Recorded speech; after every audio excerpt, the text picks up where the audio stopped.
Alors, bonsoir à tout le monde. Merci d'être là. Si c'est la première fois que vous découvrez ma chaîne, soyez la bienvenue. Alors, mon nom c'est Gisèle et je vous parle aujourd'hui depuis le Canada. Et c'est un plaisir pour moi vraiment de faire des vidéos pour vous et avec vous. Et c'est tous les soirs, tous les après-midi que je fais des directs. Alors, si c'est la première fois que vous découvrez, n'oubliez pas de liker la vidéo, partagez la vidéo et surtout abonnez-vous. Hein, ça ne coûte rien, c'est gratuit. Ça me fera plaisir. Et pour ceux qui sont, n'oubliez pas aussi de m'envoyer des cœurs parce que ça permet au direct de ne pas être en bas. Ok, donc envoyez des cœurs aussi. Alors voilà. Aujourd'hui, on va encore vers une nouvelle belle histoire. Je dis, oh, merci beaucoup pour les cœurs déjà sur YouTube. Merci, bonsoir.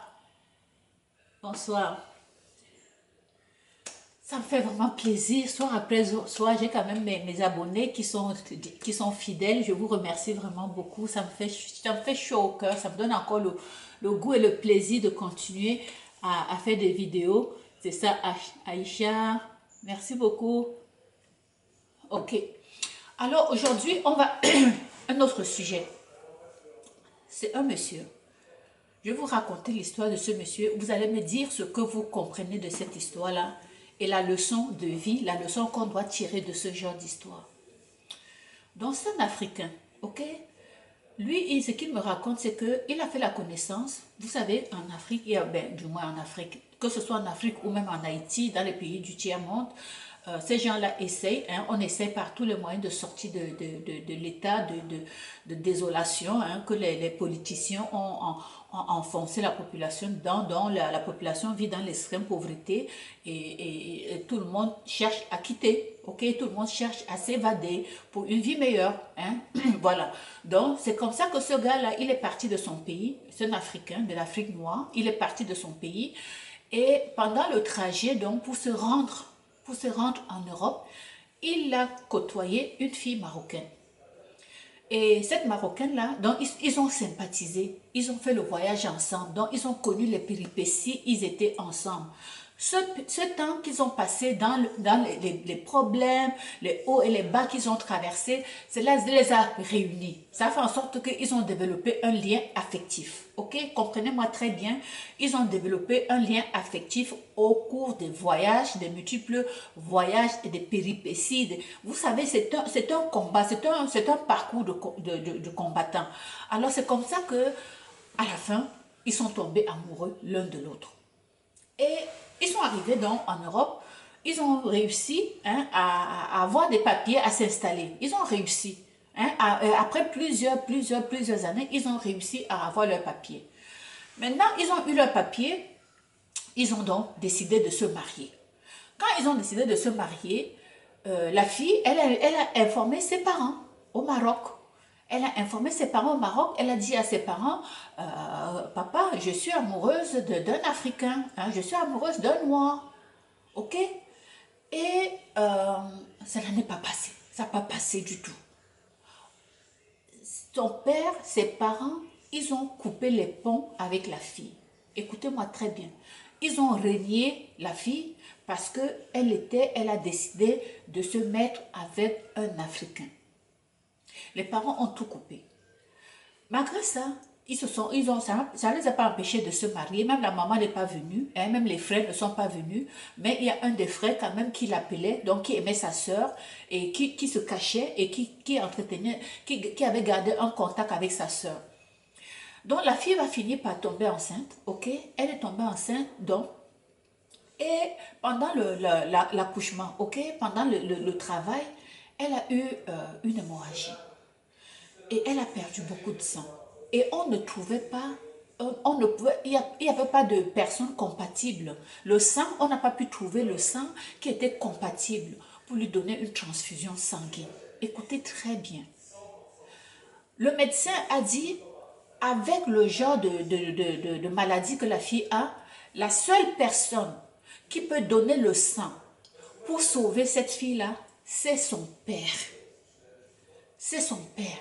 Et c'est comme ça qu'on va envoyer le message au papa. Et ce que je voulais même vous dire, C'est quoi? C'est que quand le gars et sa femme puisqu'ils étaient ici, puisque le rêve de la fille, c'était quoi? C'était de faire venir ses parents. Quand elle quittait l'Afrique, son objectif, c'est que si elle va en Occident et elle réussit, elle va les amener en Occident avec elle. Donc, malgré le fait que ses parents l'avaient renié, elle a tout fait avec son gars, son mari. Le gars était partant. Donc, ils ont mis des efforts doubles pour faire venir la fille. Elle a fait comment on dit ça, comment on dit, comme l'unification parentale, ok? Parce qu'ils sont partis de l'Europe pour venir ici au Canada. Et c'est comme ça parce que le Canada permet aux immigrants de faire la réunification familiale. Et c'est comme ça qu'elle avait réussi à faire venir tous ses parents ici et ses frères et sœurs ici au Canada. Ok? Au moment où je vous parle, le gars, ils sont ici au Canada. Alors, donc, quand la fille elle était en train elle devait accoucher, elle a eu donc une hémorragie. Et cette hémorragie-là avait nécessité, donc il fallait lui donner une transfusion sanguine. Et on n'a pas trouvé, je vous dis, il n'y avait pas de sang compatible en stock pour sauver la fille, pour redonner la force à la fille afin que le travail se fasse très bien. Le médecin a dit au mari, il faut que son père vienne parce que la seule personne avec le genre de maladie qu'elle a, le seul groupe qui peut être compatible avec elle, ça va être le sang de son père. Écoutez bien, ça va être le sang de son père. Alors, on est allé chercher le père. On a dit à ce papa, ta fille est en train de mourir. Ok? Ta fille est en train de mourir. Il faut que tu viennes lui donner ton sang pour la sauver. Le père a dit non. Le père a dit non. Il a refusé catégoriquement de venir sauver sa fille. La fille, malgré tout, ok, les médecins ont réussi. Ce que les médecins pouvaient faire, c'était de sauver le bébé. Les médecins ont réussi à extraire le bébé. La fille est décédée. La fille est décédée parce que son père n'a pas voulu la sauver. Son père n'a pas voulu la sauver parce qu'elle a épousé un noir. Ok?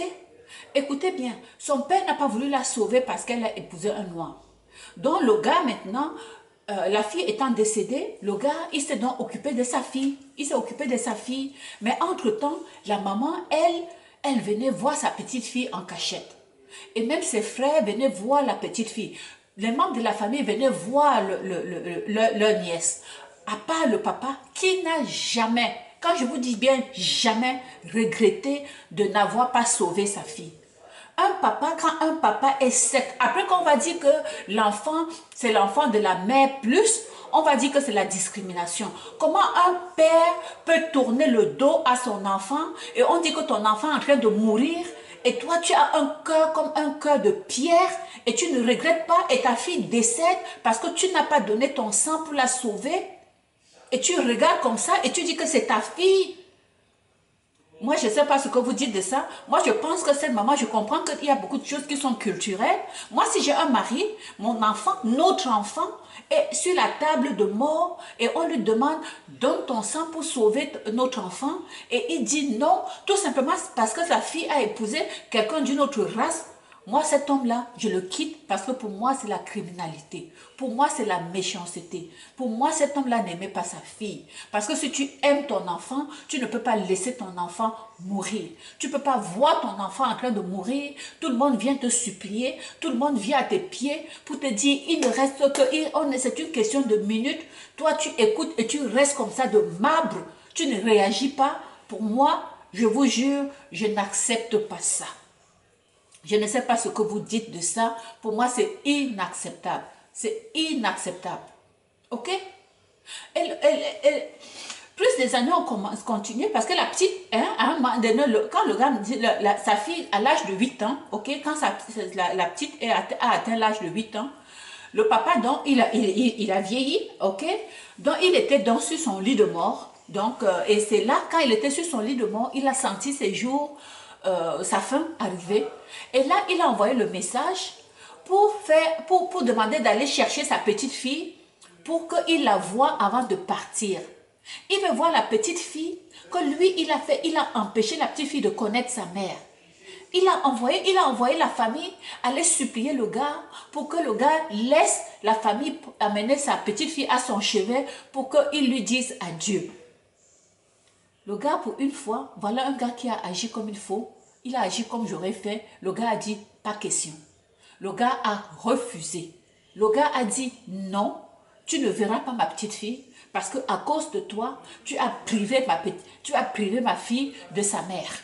Tu ne verras pas ta petite fille. Tu ne verras pas ma fille. Tu vas partir comme tu as voulu partir. Voilà. Ok, je vais regarder, il y a beaucoup de commentaires. Bonsoir. Bonsoir Diego. Bonsoir Pousseau. Bonsoir Pétillante. Bonsoir Gabi. Bonsoir Martemo. Bonsoir Itis Oliana. Mohamed. Je vous dis bonsoir à tout le monde. Ok, bonsoir. Bonsoir à vous tous qui êtes là. Merci beaucoup d'être là. Et puis sur TikTok, j'ai Princesse. Bonsoir. Ghost. Bonsoir. Béni de Dieu. Anne. Ahmad, bonsoir. Je vous dis bonsoir à vous tous, ok? Donc, aujourd'hui, vous me demandez de quoi je parle. Je parle ici, je vais résumer, je parle ici de l'histoire d'un papa qui a un cœur en pierre. Voilà, c'est comme ça que je vais appeler ça, un papa qui a un cœur en pierre. Et je vais vous poser la question, un enfant, c'est l'enfant, et l'enfant est plus l'enfant de la mère ou bien l'enfant du père? Dites-moi en commentaire, selon vous, un enfant est plus l'enfant d'une mère ou plus l'enfant d'un père ou bien l'enfant des deux? Hein?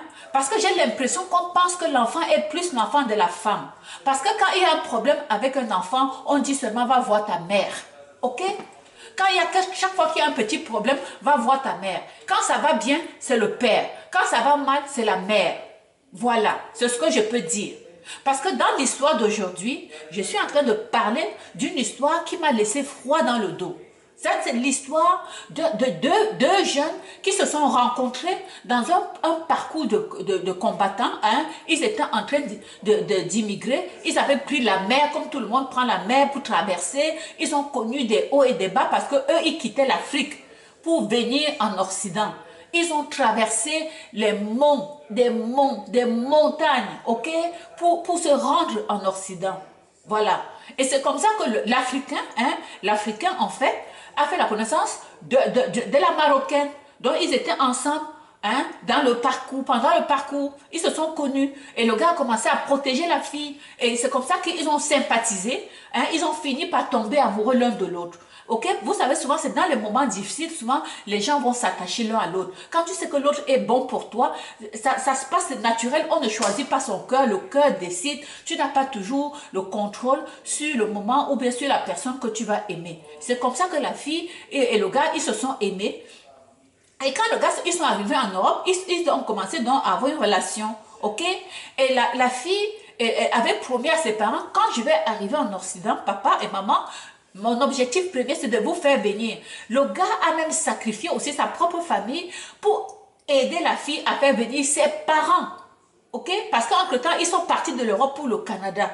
Et le gars a sacrifié sa propre famille pour sa femme, pour la fille. Et quand ses parents sont même venus ici, donc la fille, donc, ils se sont mariés. Quand elle a dit à ses parents qu'elle était amoureuse d'un noir, alors son père était en colère. Il a coupé les ponts avec elle. À partir de ce moment-là, je pense que dans son cœur, il a considéré que sa fille était déjà morte. Ça, c'est ce que je fais. Ça, c'est mon interprétation. Ok? Parce qu'à partir de ce moment-là, tout ce qui touchait cette fille-là, il ne voulait rien savoir. Il avait fermé le cœur, il avait tout fermé, aucune émotion. Ok? Alors, quand la fille s'est mariée avec le gars, maintenant, grâce à Dieu, elle tombe enceinte. Ok?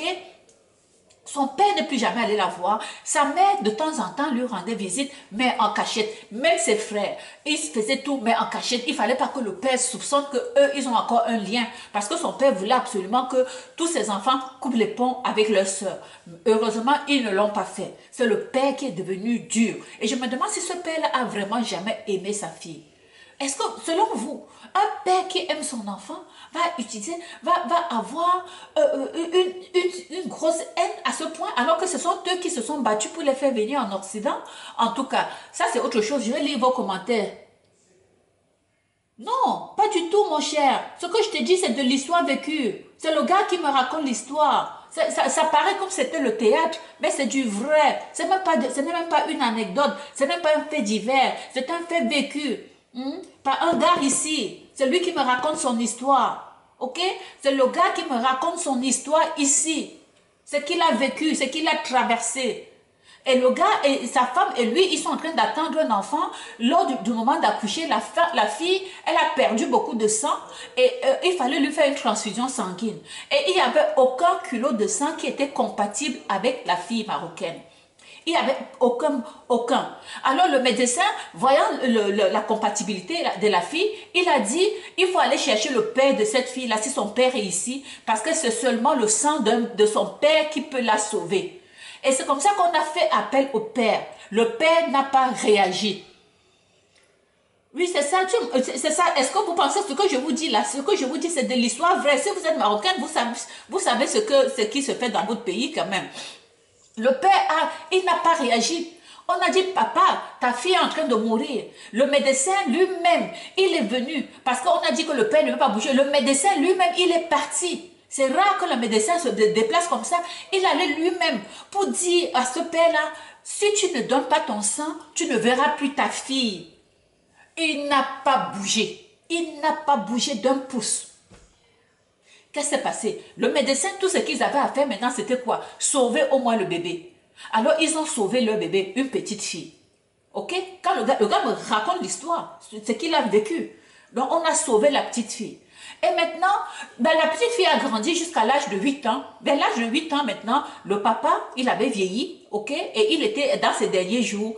Et le papa a envoyé ses fils pour aller voir, pour aller demander à ce que le gars laisse la petite fille, sa petite fille venir le voir. Donc, il a envoyé ses fils aller chercher sa petite fille pour qu'il lui fasse des adieux, pour qu'il dise adieu à sa petite fille. Donc, quelque part en lui, je pense que peut-être il voulait s'excuser. Je pense qu'il voulait demander pardon. Parce que si toi, tu dis que ta fille n'aurait pas dû épouser un noir, normalement, il ne doit pas voir la petite fille. Donc, si lui, il voulait voir la petite fille, probablement c'est qu'il avait un jugement de conscience et qu'il voulait demander pardon avant de partir. Moi, c'est mon point de vue. Mais toujours est-il que quand les frères sont donc allés voir le gars pour dire « Papa est en train de mourir, il veut voir sa petite fille », le gars a dit « Pas question ».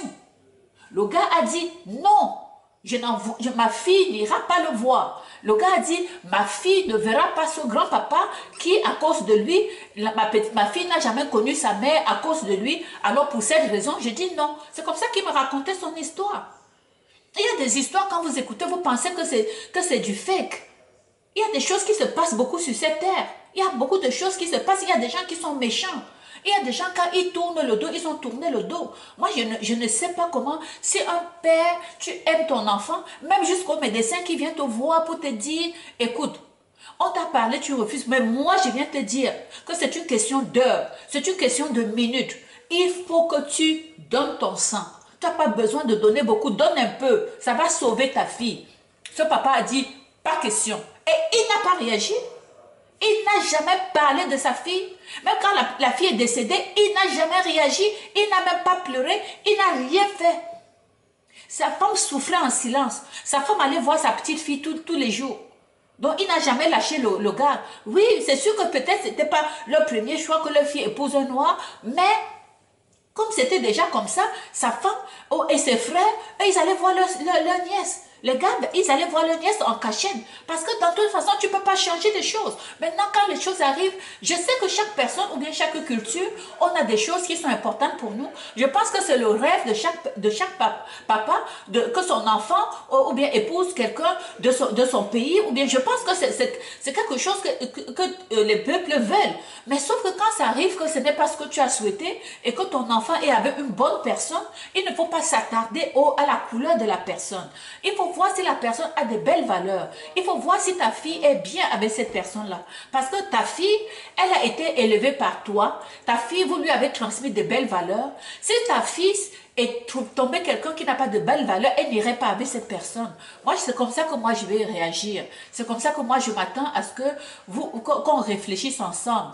Je pense que Aujourd'hui, en 2024, il faut traverser, il faut dépasser l'histoire de préjugés qui empêchent les gens d'avancer dans la vie, qui empêchent les gens de grandir ou bien de voir les choses autrement. Parce que ça vous fait avoir une colère. Peut-être ce papa serait encore en vie aujourd'hui, hein, puisque sa femme est encore là et ses enfants sont ici. Peut-être qu'il serait encore là si lui, il n'avait pas commencé à avoir il avait une rancœur dans son cœur qui a fini par le tuer. Ça, c'est mon point de vue. Hein. Ça, c'est mon point de vue, mon humble point de vue.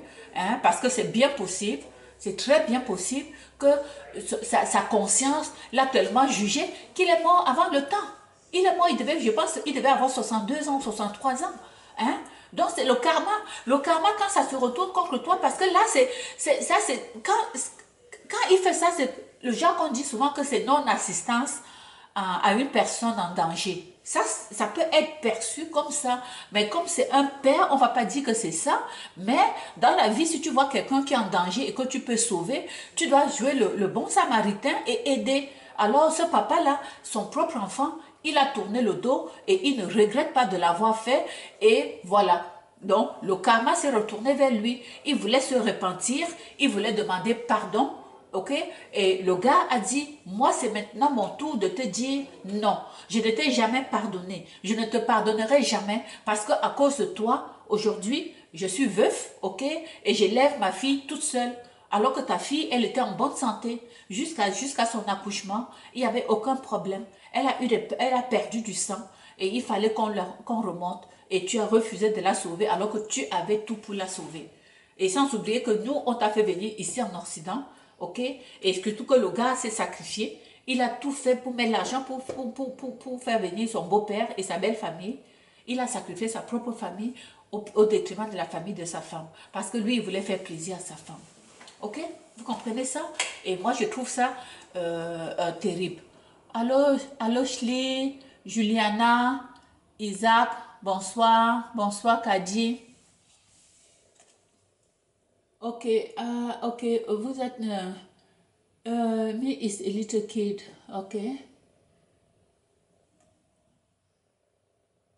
Ok, Marie Mazora, ok. Ok, une vie incroyable, ok. Donc, c'est un peu ça, c'était ça un peu l'histoire, la première histoire, cette histoire que je voulais partager avec vous. Et la leçon qu'on va tirer de cette histoire, c'est que vraiment, je sais que nous avons été élevés avec certaines croyances, avec des valeurs, mais à un moment donné, vous qui m'écoutez, parmi vous, il y en a qui vous êtes encore jeunes probablement, il y en a parmi vous qui vont se marier, qui vont aussi se mettre en couple, qui vont avoir des enfants. Et je vais vous demander une chose. Oui, nos parents nous ont transmis des valeurs, certaines choses à faire, mais à un moment donné, les années avancent et le temps change. Ok? Donc, il y a des choses que, oui, on nous a toujours dit de faire ça. Oui, on nous a dit, c'est bien si tu te maries avec une femme de ton pays ou bien avec un homme de ton pays. Mais si, ça c'est sûr que c'est l'idéal. Mais si par hasard, ton enfant, par exemple, ton enfant que tu aimes, l'enfant que tu as porté dans ton ventre, l'enfant que tu as élevé, cet enfant-là, tu lui as toujours dit ça.